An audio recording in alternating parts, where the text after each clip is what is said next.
Nung naging CEO si Cook noong 2011, nakakagulat kung gaano kalaki ang nabago sa Apple. 4 na taon pa lang sa merkado ang iPhone noon at maliit pa ang kumpanya kumpara ngayon. Ang taunang kita nito ay nasa 108 bilyon at ang market cap ay nasa 350 bilyon. Karamihan ng parang iyon ay mula sa hardware products gaya ng Mac, iPad at iPhone. Noon, hindi pinapansin ang mga serbisyo na kumikita lang ng 6 hanggang 8 bilyong dolyar kada taon, mas mababa sa 10% ng kabuuang benta ng Apple. Ngayon, ang kumpanya ay may kita na halos 400 bilyong dolyar taon-taon at market cap na 4 na trilyon.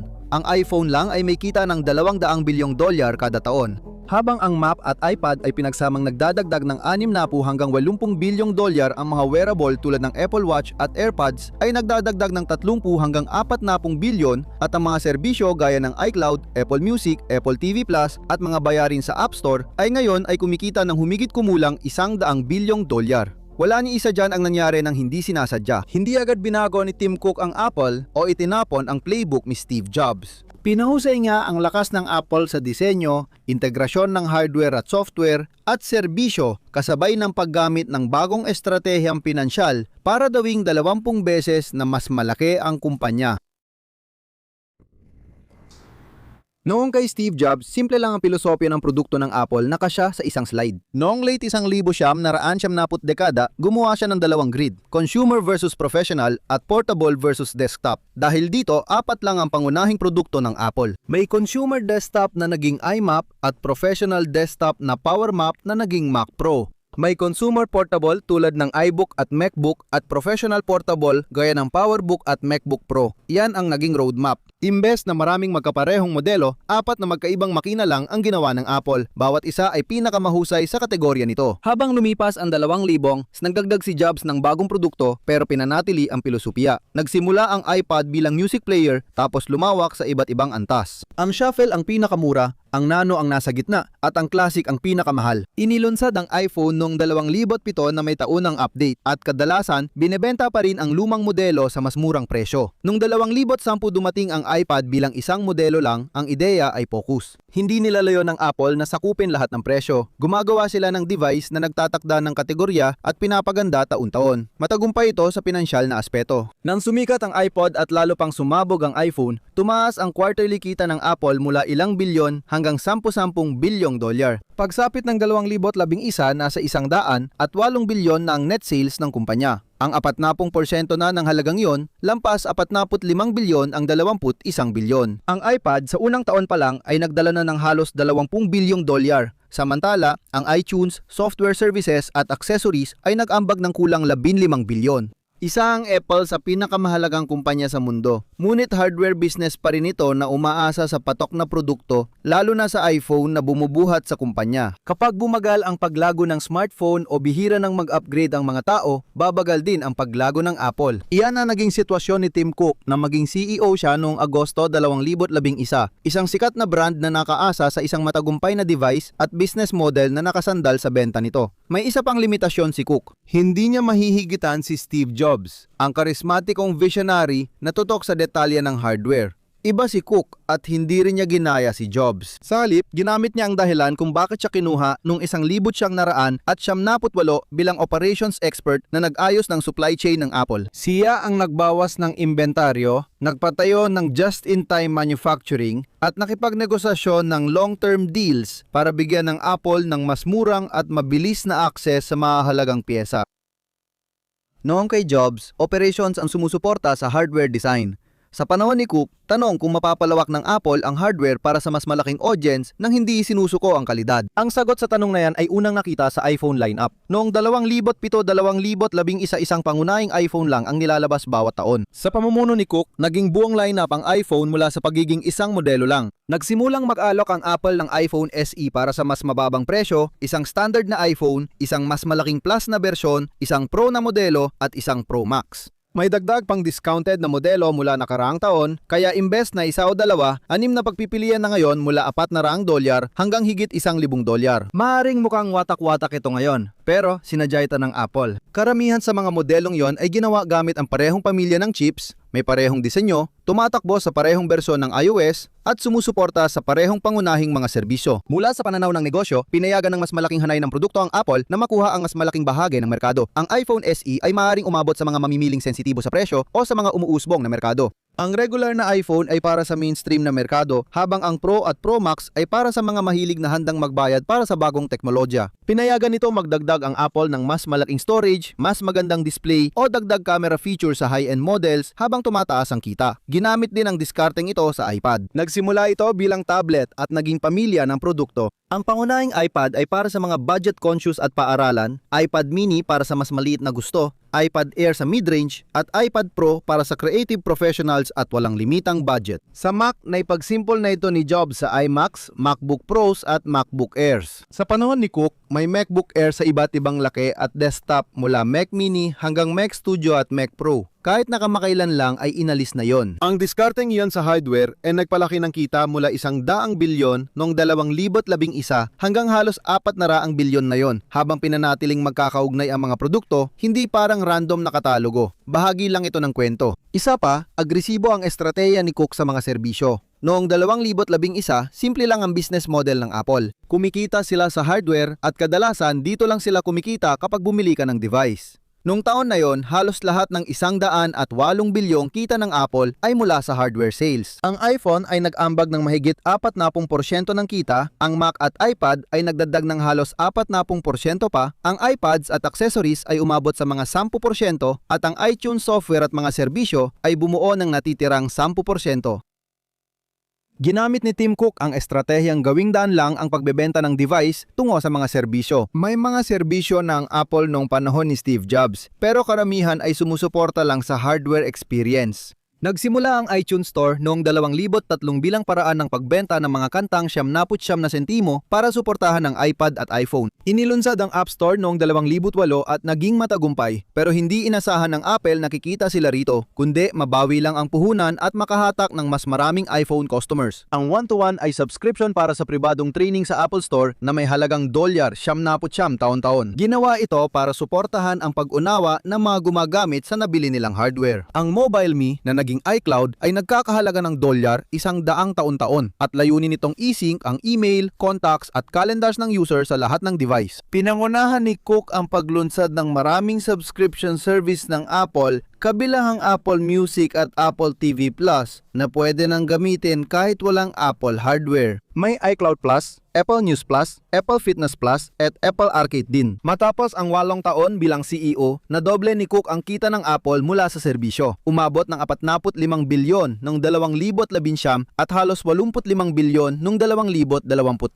At noong 2025, nakalikom ang mga serbisyo ng record na $109 bilyong. Mas mataas pa ito kaysa sa 108 bilyon mula sa iPhone noong 2011. Mahalaga ito sa paglago ng Apple dahil sa panahong yon, naging pabago-bago at bumagal ang kita mula sa iPhone. Minsan tumataas, minsan nananatili o bahagyang bumababa. Pabago-bago ang kita ng Mac at iPad, pero tuloy-tuloy at madalas double digit ang paglago ng mga serbisyo bawat taon. Ngayon, ibig sabihin nito ay mahigit 1/5 ng kita ng Apple ay nagmumula lamang sa mga serbisyo at ang kategoryang ito ay lalo pang mahalaga dahil mas mataas ang tubo nito kumpara sa hardware. Malaki rin ang epekto ni Cook sa wearables at accessories gaya ng Apple Watch, AirPods, HomePod at HomePod Mini na ginawa para sa iPhone. Ang mga produktong ito ay pinagsama-sama sa isang kategoryang tinatawag na wearables, home at accessories na pinalago ni Cook mula sa wala pang $10 bilyong kada taon hanggang mahigit 30 bilyon. Ang Apple Watch inilunsad noong 2015 ay dating device para sa fashion at notifications bago naging para sa kalusugan, fitness at kaligtasan. Ngayon, may tuloy-tuloy na heart rate monitoring, ECG, fall detection, emergency SOS at workout tracking. Kaya naging mahalagang sentro ito para sa mga serbisyong gaya ng Apple Fitness Plus at paraan para manatiling konektado sa Apple ecosystem. Ang AirPods na inilabas noong 2016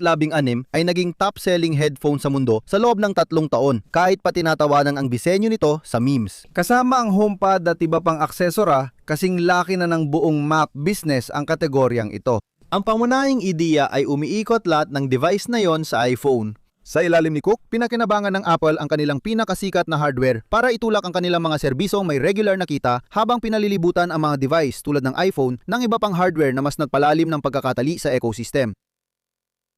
Pero kahit yon, hindi pa rin nito nasasabi ang buong kwento dahil hindi lang binago ni Cook kung ano ang binebenta ng Apple, binago rin niya kung paano ginagawa ang mga produktong yon at kung paano hinahawakan ang pera na kinikita nila. Nakilala si Cook sa Apple sa operasyon at ginamit niya ito bilang CEO bilang estratehikong sandata. Sa panig ng supply chain, ang Apple na yon ay gumagastos ng humigit kumulang 7 hanggang 15 bilyong dolyar kada taon para sa capital expenditures tulad ng mga kagamitan sa paggawa at mga data center. Sa ilang panahon, nagbayad ng pauna ang Apple ng bilyon-bilyong dolyar sa mga supplier para matiyak ang access sa mga bahagi tulad ng flash memory, OLED display at dagdag na kapasidad sa paggawa. Hindi man ito lumalabas bilang kapansin-pansing mga produkto, mahalaga pa rin ang paggastos na yon. Kahit nagkaroon ng global chip shortage at pagsasara ng pabrika noong early 2020 dahil sa lockdowns, naipadala pa rin ng Apple ang mga device na kakahalaga ng 10-10 bilyong dolyar kada quarter.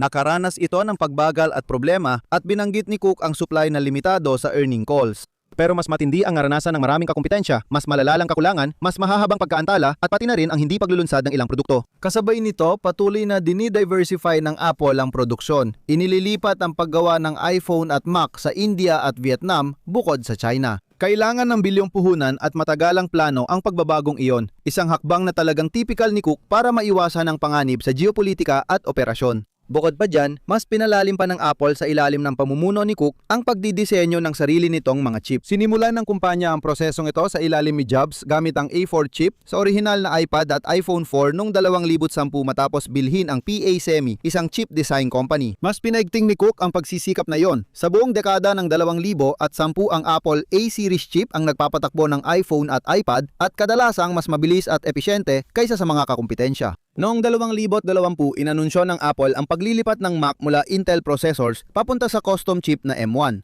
2.5 taon lang ang transisyon at nagdala ito ng malaking resulta. Nalaman ng mga reviewer na ang fanless MacBook Air na may M1 chip ay kayang pantayan o higitan ang dating Intel-based MacBook Pro sa daily tasks at may bateryang tumatagal ng 15 hanggang 20 oras sa magaan na gamit. Ang kita ng Mac na dating 25 bilyong dolyar ay lumago sa 40 bilyon nang nagkaroon ng Apple chip transition. Tumaas ang demand sa PC noong pandemya at malinaw na umakit din sa mga maminili ang mas mataas na performance at efficiency.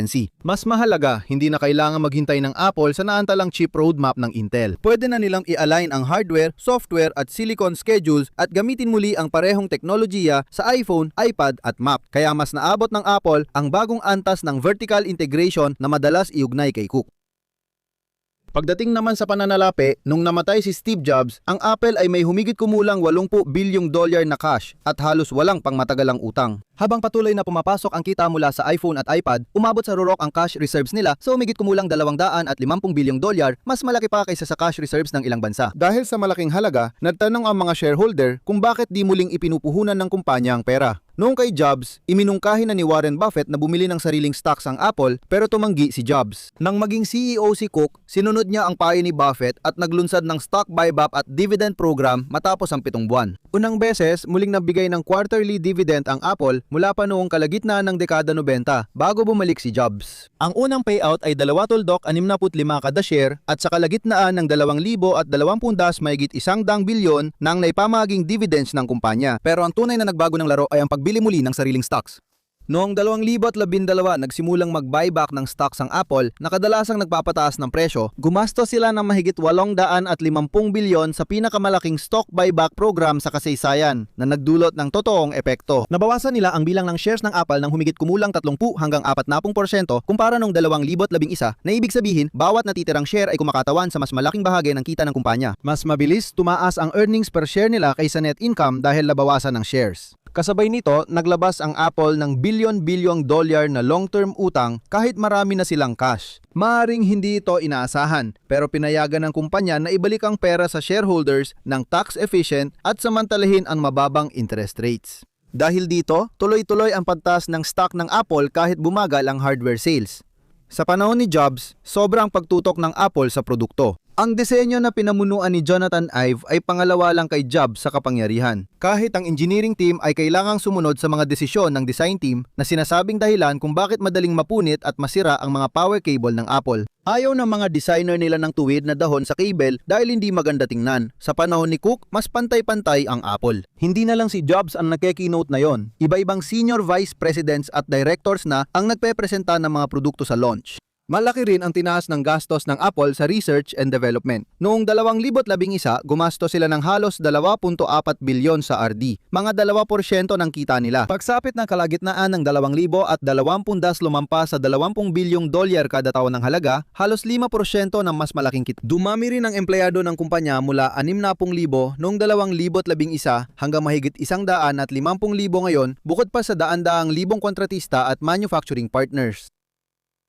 Ibig sabihin, kaya ng Apple magtrabaho ng sabay-sabay sa malalaking proyekto gaya ng Vision Pro, Apple Silicon at mga serbisyo. Para sa ilang matagal ng tagahanga, nagmumukhang planadong korporasyon na ang Apple, hindi na parang rebelde at bagong kumpanya. Ibig kong sabihin, tinanggal pa nga nila ang mga Apple sticker sa mga kahon ng produkto na madalas inilalagay ng mga tapat na tagahanga sa kanilang mga sasakyan bilang pagpapakita ng suporta. Sige, lahat ng napag-usapan natin hanggang ngayon, tulad ng mga serbisyo, silicon, supply chain at buyback ay maaring tunog abstract. Pero lumalabas ito ng direkta sa kung ano ang nakikita natin kapag pumapasok tayo sa isang Apple Store at kung gaano kadali o kahirap umalis kapag nasa loob na tayo. Mas pinamura ni Tim Cook ang Apple kumpara nung kay Steve Jobs na mas premium at simple ang mga produkto. Isang iPhone lang kada taon na mahal ang presyo, isang iPad at mga Mac na mas mahal sa karaniwang PC. Ang iPad lang ang patunay sa patakaran. Habang lumilipas ang panahon, naglabas ang Apple ng mas murang iPad tulad ng Mini, Shuffle at Nano na nagbaba ng panimulang presyo sa $49. Nakatulong yon sa Apple manguna sa merkado ng music player, pero sa iPhone at laptop, halos walang murang opsyon. Sa ilalim ni Cook, talagang nagsikap ang kumpanya na punan ang mga puwang na yon. Ipinakilala ang iPhone SE bilang mas murang modelo na gumagamit ng lumang disenyo pero may bagong mga internal na nagbibigay sa mga tao ng paraan para makapasok sa iPhone ecosystem ng mas mura ng ilang daang dolyar kumpara sa flagship. Binaba ng MacBook Neo ang panimulang presyo ng Apple laptop mula $1,000